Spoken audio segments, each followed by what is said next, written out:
त अन्त यहाँ अन्त अब यो चाहिँ सबै जग्गा भए चाहिँ कस्तो हुन्थ्यो होला पहाडमा कमान बस्तीमा हेर्नु सिटङको बाटो हेर्नु मङ्पुको बाटो हेर्नु यता गाउँ बस्तीहरूको बाटो हेर्नु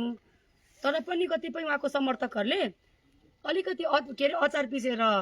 टालिदिएको जस्तो क्या हो त्यो ब्रेडमा जाम लगाइदिएको जस्तै गरेर अलकत्र टाल्दा पनि खुसी हुन्छ त यो हो नि डेभलपमेन्ट त हामी डेभलपमेन्ट स्विजरल्यान्डको बाटो चाहिँ यो होला नि त हेर्नु त लु रोड हेर्नुहोस् यो लाइन्स हेर्नुहोस् व्हाइट लाइन्स किन इम्पोर्टेन्ट छ सबैलाई थाहा छ रोडमा रोडको यो हेर्नुहोस् बत्तीहरू हेर्नुहोस् रातिको लागि होइन यहाँ पुरा प्रपर यो माथि यो के अरे इसीको मुनि एक्ज्याक्टली मुनि यो बाटो यस्तै परिवर्तन लु यो परिवर्तन चाहिँ सबै जग्गा हुनु पर्यो पहाडमा अब यहाँबाट त उहाँको टुप्लुकै घर जाने बाटोमा मात्रै भएन हेरिहाल्नुहोस् लु यस्तो छ परिवर्तन उहाँहरूको हिसाब किताबको परिवर्तन हाम्रो लागि चाहिँ डेभलपमेन्ट सर्वोच्च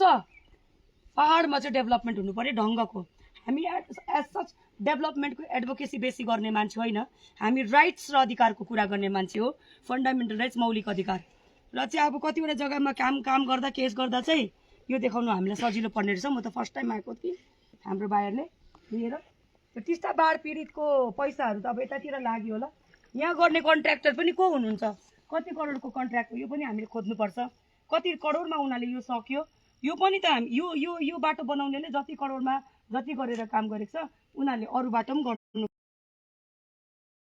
सपोर्ट गर्नुहोस् तपाईँहरूको घरमा आउनु पाऊँ या नपाऊँ तपाईँहरूलाई म हात जोडेर भन्दछु तपाईँहरूले यदि पहाडको सिचुएसन यतिकै राख्नु पर्यो हुन्छ भने चाहिँ अझै खतम भएर जान्छ सबैलाई घर जग्गा जमिनबाट हटाउँछ आफ्नो घरको बाटो स्वर्ग जाने जस्तै हुन्छ आफ्नो त्यो कमानको भित्रको छेउको घरलाई उसले होमस्टे 5 स्टार बनाउनु आँट्यो जग्गा जग्गामा 5 स्टार खोलिसक्यो उहाँको नेताहरूले होइन र त्यतिकै चाहनुहुन्छ भने चाहिँ हामीलाई भोट नहाल्नुहोस् यदि आफूलाई सम्हाल्न नानीहरूको फ्युचर न्यू जेनेरेसनको फ्युचर हाम्रो जेनजीकोहरूले विशेष गरेर फर्स्ट भोटरहरूले चाहिँ यो सोच्नुपर्छ ऱ्यापमा पनि तपाईँहरूको ढङ्गको कतिवटा जग्गामा मेसेज हुन्छ यो मेसेज हिसाबले नै यो काम गर्नुपर्छ